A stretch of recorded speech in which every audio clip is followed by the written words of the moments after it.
Hello guys, இன்னைக்கு நம்ம பார்க்க போகிறது த பிரில்லியன்ட் டீலர் அனிமேவோட எபிசோடு 8 தான். ஸோ வீடியோக்குள்ளே போகிறதுக்கு முன்னாடி மறக்காமல் ஒரே ஒரு லைக்கை போட்டுருங்க. அதே மாதிரி இப்போ தான் நம்ம சேனலை பார்க்குறீங்கன்னா சப்ஸ்கிரைப் பண்ணிக்கோங்க. சரி வாங்க, நம்ம டைம் வேஸ்ட் பண்ணாமல் எப்பிக்குள்ளே போகலாம். எப்பிக்கோட ஸ்டார்டிங்லேயே அந்த இடத்த பார்த்து அவன் ரொம்ப ஆச்சரியமாக வரான். ஏன்னா அது ரொம்ப பெருசாக இருக்குது. சில டைம் நானே தொலைஞ்சு போனாலும் ஆச்சரியம் இல்லை. அந்த இடத்துல டார்க்கான ஏரியாவோ இல்லை டார்க்கான ரூமோ எதுவும் அங்கே இல்லை. நீ வந்து இப்படியெல்லாம் பேசினிருந்தா கண்டிப்பாக அவன் மேலே டவுட் வரும் இல்லையா? பின்ன ஷேடோலயே வாழ்ந்தா அப்படிதான். இதுக்கப்புறம் அந்த இடத்துக்கு வராங்க.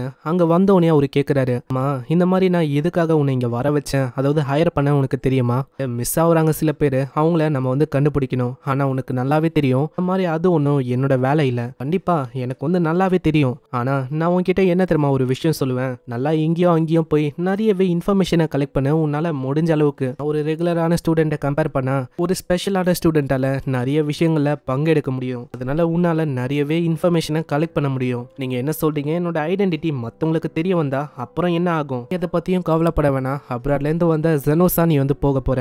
எலைட் ஹீலரே சொல்லும் போது அப்புறம் என்ன கவலை செக்யூரிட்டி பத்திலாம்? அப்பனா நீங்க சொல்றபடி பார்த்தா ஏதாச்சும் நான் குழப்பி விட்டா அவ்வளவுதான். அதுக்கப்புறம் எல்லா தப்பும் உங்க மேலதான் வரும். ஆமா, இது எவ்வளவு இன்ட்ரெஸ்டிங்கா இருக்குல்ல. நம்மளோட ஃபீட் அது ரெண்டுமே இணைஞ்சிருக்கு. இதுக்கப்புறம் அங்க லில்லியும் வந்திருப்பா. லில்லி நீ வந்து இங்க என்ன பண்ண இருக்க? அப்புறம் தான் அந்த பொண்ணு வழியா தெரிய வருது என்னன்னா இங்க பெக்கர் வந்து கான்ட்ராக்ட் வழியா இந்த பொண்ணையும் இங்க வர வச்சிருப்பாரு. ஃபேமிலி கார்டியன் இந்த மாதிரி ஆளுங்களை வர வைக்க முடியுமா? கம்ஃபர்டபுளா இருக்கணும்னு சொல்லி வர வச்சாங்க. அமாசனோஸ் நான் தான் உங்களோட ஒய்ஃப். இல்ல ஒய்ஃப் எல்லாம் ஒன்றும் இல்லை, பேப்பல இவ ஒரு சின்ன சிஸ்டர் மாதிரி தான். இதை கேட்டோன்னே அவன் மூட் ஆஃப் ஆகுறா. அங்க ஜெனோஸே உண்மையை சொன்னா கவலைப்பட்டான். இவளை தனியா விட்டு போறதுக்கு ரொம்ப நன்றி, இவளை கொண்டு வந்ததுக்கு. இப்படி இவங்க சொல்லிட்டு அங்க போயிடறாங்க. அங்க பின்னாடியாவே கேக்குறான், ஹனி இந்த மாதிரி இதுக்கப்புறம் நீங்க என்ன பண்ண போறீங்க? ஏதாச்சும் உங்களுக்கு ரெடி பண்ணணுமா இல்ல குளிக்கணுமா? என்ன பண்ணணும் ஹனி? அட போதும், இந்த மாதிரி உனக்கு தெரியாதா? நீ வந்து என்னோட சிஸ்டர் தான். இங்க இதெல்லாம் உனக்கு யாரு தான் சொல்லித்தரா? எனக்கு ஒண்ணுமே புரியல. வேற யாரு? நான் தான். அப்பயே நினைச்சேன் இது வந்து உன்னோட வேலை தானே. இதே மாதிரி நீ நாய்ஸியா மத்தவங்க கண்ணில் மாட்டினா அவ்வளவுதான். அதுக்கப்புறம் அவங்க உன்னை எக்ஸாசிசம் பண்றதுக்கும் வாய்ப்பு இருக்கு. நான் எப்படி நாய்ஸியா இருக்க முடியும்? ஏன்னா அந்த விஷயத்தை பார்த்தே நான் பயப்படுவேன். அதே மாதிரி இங்க இருக்கிற ஆளுங்களுக்கு கிட்ட இருக்கிற அளவுக்கு ஹீலிங் இருக்கான்னு கேட்ட கிடையாது. ஏமா நீ வந்து ஏதாச்சும் சொன்னியா என்ன? இல்ல நான் எதுவும் சொல்லல. நான் ஒரு மைனரான ரெக்வஸ்ட் நான் உனக்கு தர ஆசைப்படுறேன். நான் இந்த பெரிய அகாடமில ஒரு அல்டிமேட்டான ஒரு எண்டிங் நடக்க போகுது. அதனால அது ஒரு பெரிய இன்சிடென்ட்டா இருக்கும், ஜாக்கிரதையா இருந்துக்கும். இன்னும் நடக்க போற விஷயத்த இவ சொல்லிட்டு போறா. இதுக்கப்புறம் அங்க எப்படி ஓரியன்டேஷன் போச்சுன்னு அவ கேக்குறா. ஓரியன்டேஷனா? இந்த இடத்த பார்த்தாலே தெரியலையா? நான் அங்கேயும் இங்கேயும் ஓடினே போயிடுச்சு என்னோட வாழ்க்கை. ஒரு நார்மலான லைசன்ஸ் இருக்கிற ஹீலரா என்னால நந்துக்க முடியல. அப்படி உங்களுக்கு லைசன்ஸ் ஆடினுமா வந்து எக்ஸாம பாஸ் பண்ற மாதிரி இருக்கும். அதுக்கப்புறம் அப்படி நீங்க பாஸ் ஆனா உங்களை டைரக்டா அரிஸ்டோகிராஃப்டுக்கோ ஃபீல்டுக்கு அனுப்புவாங்க. அங்க போய் உங்களோட திறமையை நீங்க காட்டணும். எதிர்பார்க்கல இந்த அளவு பெரிய வேலையா இருக்கும் இது. அதெல்லாம் நீங்க பண்ணிட்டா உங்களுக்கு ஒரு பேரு கிடைக்கும். அது வழியா கொஞ்சம் கொஞ்சமா ரேங்க் அப் பண்ணி உங்களால மேல போக முடியும். இப்படி சொல்றா. ஆனா நம்ம ஜெனோஸுக்கு தலையே வெடிக்கிற மாதிரி ஆகுது. நான் அவ்வளோ வேலையை கொடுக்குறாங்க. நீ வந்து இதை பத்தி எல்லாம் சொல்லாதமா, எனக்கு டைரக்டா அந்த மிஸ் ஆகிற ஆளுங்க அவங்கள பத்தி சொல்லு. ஃபேடுன்னு என்னோட அப்பர் கிளாஸ்ல இருக்கவன் மிஸ் ஆகுறான். ஃபேடு ஒரு அட்வான்ஸான ஹீலரு. அதே மாதிரி அவனுக்கு நிறையவே டேலண்ட்டும் இருக்கு. இத்தனைக்கும் அந்த ரெல்லங்ஸ் அது வந்து பரவச்சுல அந்த டைம்ல அவனோட கான்ட்ரிபியூஷனும் இருந்திருக்கான். பரவாயில்ல, இவனை தேர்றது ஒரு நல்ல விஷயமா இருக்கும் போல. இன்னமும் அவனை பத்தி ஏதாச்சும் தெரியுமா? ஆனா அதுக்குள்ள யாரோ ஒருத்தங்க வராங்க. ஒரு ப்ரொஃபசர் கோல்டன் தான் ஒரு வைஸ் டைரக்டரா இருக்கிறாரு. அதே மாதிரி 7 அட்வான்ஸ்டு லீடர்ல இவரும் ஒருத்தர். 7 அப்பனா இதுக்கும் மேல இருக்காங்களா என்ன? ஆமா, அட்வான்ஸ், இன்டர்மீடியட், பிகினரு, இந்த மாதிரி ஏகப்பட்ட விஷயம் இருக்கு. 7 பேரா பிரிச்சிருக்காங்க. இல்ல ஏ கிளாஸ்ல இருக்கிறவங்க எலைட்டை விடவும் ஹையர் ஆனவங்க. அதே மாதிரி இப்போதான் ஒரு விஷயத்தையே சொல்றான். என்னன்னா இவர் வந்து ஒரு வைஸ் டைரக்டரா மாறினக்கு அப்புறம் ராயல் ஹாஸ்பிட்டல்ல நிறைய விஷயம் மாறி போச்சு. நிறையவே பணத்தோட இருக்காங்களோ அவங்களுக்கு கிடைக்கிற அந்த கவனிப்பு அது வந்து சாதாரணமான ஆளுங்களுக்கு கிடைக்கவே இல்லை. அதே மாதிரி இவரு வந்து சாதாரணமா இடக்கூடாது. இவர் வந்து பொலிட்டிக்கலா நல்லா க்ரோ ஆகணும்னு பாக்குறாரு. இத்தனைக்கும் அந்த 7th கிளாஸுக்கு இவர் போனாருல, அதுவே ஒரு ப்ரொமோஷனுக்காக தான். இந்த மாதிரி நோபல்ஸை முடிஞ்ச அளவுக்கு கைக்குள்ள போட்டுக்கணும்னு அவருக்கு அதே டைம்ல பயமும் இருக்கு. இந்த கிளாஸை விட்டு அவரு மறைஞ்சு போக கூடாதுன்னு. இதுக்காகவே யாரெல்லாம் டேலண்டடா இருக்காங்களோ அவங்க எல்லாரையுமே அவரு கைக்குள்ள போட்டுக்கிறாரு. அதே மாதிரி தான் எங்களோட லேபுக்காக கடனை வாங்கணும்னு சொல்லி அஃபீடா அவங்க வர சொன்னாங்க. அப்ப பெக்கர் வந்து அதுக்கு ஒத்துக்கினாரா? சொல்ல போனா ப்ரொஃபசர் தான் முக்கியமா அந்த பினான்சியலா கான்ட்ரிபியூட்டே பண்ணாரு ரெட்லங்ஸ் விஷயத்தை கியூர் பண்றதுக்கு. அதனால டாக்டர் ஒரு சைடு கடனாளி மாதிரி தான். அதே மாதிரி அஃபீட வந்து யோசிச்சான், இந்த மாதிரி நம்மளோட எல்லையை பெருசாக்குறது ஒன்றும் தவறு இல்லைன்னு. அதுக்கப்புறம் அவரு போனாரு. அஃபீடு போனதுக்கப்புறம் அங்க வந்து அவரை ஆளை காணும் அடுத்த மந்த் நீங்க வந்து அப்போ கேட்கலையா அவர்கிட்ட? நாங்க அவர்கிட்ட கேட்டோம் இந்த மாதிரி என்ன ஆச்சுன்னு. நான் கோல்டன் நாங்க எதுவுமே சொல்லல, இந்த மாதிரி தெரியாது அப்படின்னு சொல்லிட்டாரு. நான் நீ என்ன சொல்ல ட்ரை பண்ற? அங்கதான் ஏதோ ஒரு விஷயம் இருக்குதுன்னு சொல்றியா? நான் வந்து அவரை எப்படி கான்டாக்ட் பண்றது? நீ வழக்க போல எல்லா விஷயத்தையும் பண்ணு, எல்லா விஷயத்தையும் நல்லா பண்ணா கண்டிப்பா ஒரு தன்னால உன்னை கான்டாக்ட் பண்ணுவாரு. ஆனா அதுதானே எனக்கு பிரச்சனையா இருக்கு. ஏன்னா கிளினிக்கை ரன் பண்றத விட இந்த விஷயத்த பண்றது ரொம்பவும் கஷ்டமா இருக்கு. இன்னொருத்தனும் வரான், இவன் பேரு கிறிசன். நீ வந்து இங்க என்ன பண்ணிருக்க? நான் இஷ்டம், நான் எங்க வேணாலும் சாப்பிடுவேன், உனக்கு என்ன வந்தது? சொல்ல போனா அந்த கோல்டன் அவனோட பிரிவுல இருக்க ஒரு ஆளுதான்.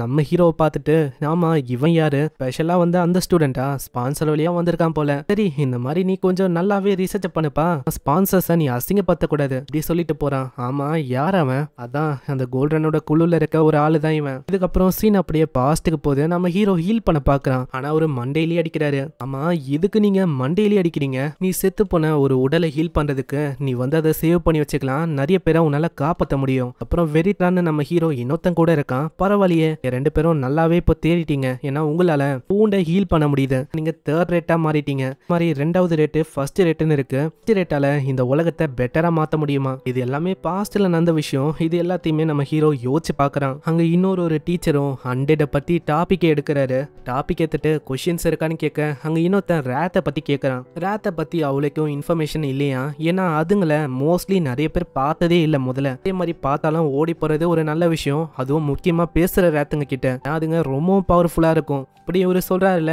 இப்படி சொல்லும் போது நம்ம ஹீரோக்கு கேமலாவோட ஞாபகம் தான் வருது. 100 கூட சண்டை போட்டீங்களா, அதை பத்தி உங்களால சொல்ல முடியுமா? கிறிஸ்டன் ஒரு பையனை நம்ம பார்த்திருப்போம்ல, அவன் வந்து சொல்றான் மாதிரி நான் 30 கோஸ்ட அழிச்சிருக்கேன். இதை கேட்டோன்னே அங்க எல்லாருமே பாராட்டுறாங்க. உடனே அவன் நம்ம ஜெனோஸை இழுக்கிறான்.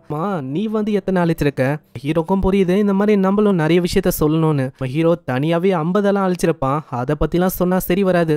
30 அழிச்சிருக்கேன் அப்படின்னு சொல்றான். இப்பதான் பொய்யெல்லாம் சொல்லாத, 30 தான், அதுவும் ஒரே டைம்ல. கேட்டு எல்லாருமே ஷாக் ஆகுறாங்க. என்னது ஒரே டைம்லயா? இப்பதான் அவருக்கும் ஜெனோஸை பத்தி தெரிய வருது. உன்னால இன்னமும் அதை பத்தி சொல்ல முடியுமா? நான் 30 அழிக்கிறதெல்லாம் ரொம்ப பெரிய விஷயம். ஆனா நம்ம ஜெனோஸ் லேப்ரத்துக்கு போய் ஒட்டு மொத்தமா அழிச்சிருக்கான், அதுவும் ஹீலிங் ஸ்பெல்ல ஒரே டைம்ல போட்டு.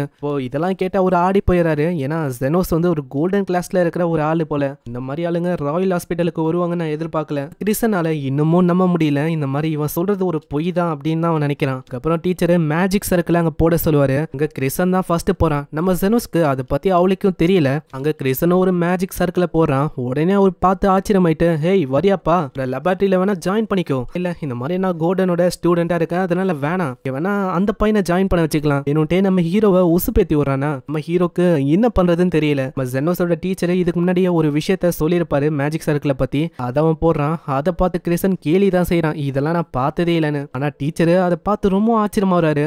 ஏன்னா அது சிம்பிளான ஹீலிங் இல்ல, ரொம்ப பயங்கரமான ஹீலிங். இந்த மாதிரி ஒண்ணு அவரே பார்த்தது இல்ல, ரொம்ப டிஃபரெண்டா இருக்கு. இதுல இன்ஃபினிட்டா ஸ்பைரல்ஸ் இருக்கு. ஆமா இது வியர்டானதுதான், ஏன்னா இதனால நம்மளால ஒரு வெட்டப்பட்ட விரலையே ரீஜெனரேட் பண்ண முடியும். இதெல்லாம் கேட்ட ஒரு ஆடி போறாரு. ஏன்னா ஒரு சர்க்கிளுக்குள்ள இந்த அளவுக்கு எல்லாம் திணிக்க முடியும்னு அவரு யோசிச்சு கூட பார்த்தது இல்லையா. எப்பா ஜெனோஸ், நீ வந்து என்ன சொல்றேன்னா எனக்கு தெரியல, வந்து என்னோட லெபார்டரியில ஜாயின் பண்ணிக்கிறியா?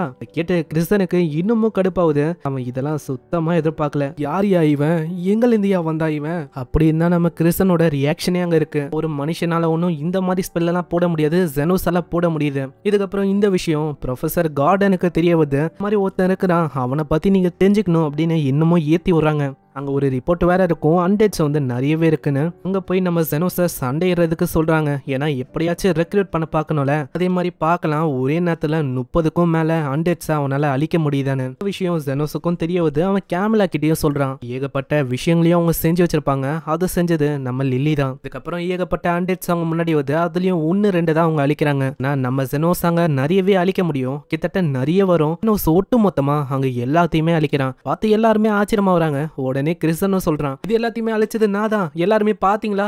யாருமே நம்பல, ஏன்னா எல்லாருக்குமே தெரியும் ஜெனோஸ் தான் எல்லாத்தையுமே அழிச்சானு. அங்க ஜெனோஸ் கிட்ட அவன் ரொம்ப கடுப்பா வரான், இதுக்குடா நீ நடுவுல வரன்னு. ஜெனோஸ் அவளைக்கும் கண்டுக்கல, ஏன்னா இன்னமும் நிறைய அண்டட்ஸ் இருக்கான். இது அவங்க நம்பல. திடீர்னு ஒரு ஜாம்பி கிங் அங்க வந்து பார்த்து எல்லாருமே ஆச்சரியமா வராங்க, ஏன்னா இது சடனா அங்க அப்பியர் ஆயிருக்கு. பார்த்தோன்னே நம்ம ஆளுங்க கிறிஸ்டனை பார்த்து சொல்றாங்க, நீ தான் பெரிய ஆளாச்சே, நீயே சண்டை போடுப்பா, ஏதோ எல்லாத்தையுமே அழிச்சிருவேன் கிழிச்சிருவேன் சொன்னல, சண்டை போடு. அட எனக்கு ஹெல்ப் பண்ண மாட்டீங்களா? இல்ல வாய்ப்பே இல்ல, தான் பெரிய ஆளாச்சு, போங்க சண்டை போடுங்க. போய் அவன் ஹீல் பண்ண பாக்குறான். ஆனா அவனோட வாய்ஸே அப்படி கிராக் ஆகுது. மந்திரத்தை சொல்லும் போது கூட அவன் பயந்து தான் சொல்றான். பண்ற அந்த அட்டாக்கு அது கூட உண்மையிலேயே அங்க வேலைக்கு ஆகல. பின்னாடி அது துரத்துது. அப்பயும் ஆளு சீனா சொல்றான், பாத்தீங்களா இந்த மாதிரி என் மேல அது கைய கூட வைக்கல, அது துரத்த ஆரம்பிக்குது. இதெல்லாம் அவனுக்கு தேவைதான். நான் பேசின பேச்சு அப்படி தானே, கொஞ்சம் அடி வாங்கட்டும், அதுக்கப்புறம் நம்ம காப்பாத்தலாம். பரவாயில்லையே, நான் எதிர்பார்க்கல. நீ அவனை நினைச்சு கவலைப்படுறியா? இல்ல, அவன் இப்பதான் என்ரோல் ஆனா, அதனால தான் நான் இப்படி சொல்றேன். ஏதோ ஒண்ணு. இவங்க பேசின்னு இருக்கும் போதே அங்க அதை அடிச்சு பயங்கரமா அவனை தூக்குது. வாயில இருந்தெல்லாம் ரத்தமா ஊத்த நம்ம ஹீரோ மெகா ஹீல்னு ஒரு விஷயத்த பயன்படுத்துறான். இந்த இடத்துல ஹீலிங் எல்லாம் பயங்கரமா ஆகுது. அதை வச்சு அவன் சின்ன பின்னமாக்கிறான். அங்க இன்னமும் ஆளு சீன் ஓட்டின்னு இருக்கான். அம்மா, இந்த மாதிரி யாரு உங்களோட ஹெல்ப் எல்லாம் கேட்டா, நான் ஒன்னும் உங்களோட ஹெல்ப் எல்லாம் கேட்கல. அப்புறம் என்ன நீ தாங்க கத்துன காப்பாத்துங்க காப்பாத்துங்கன்னு. இப்ப பார்த்தா இப்படி புலமின்னு இருக்க.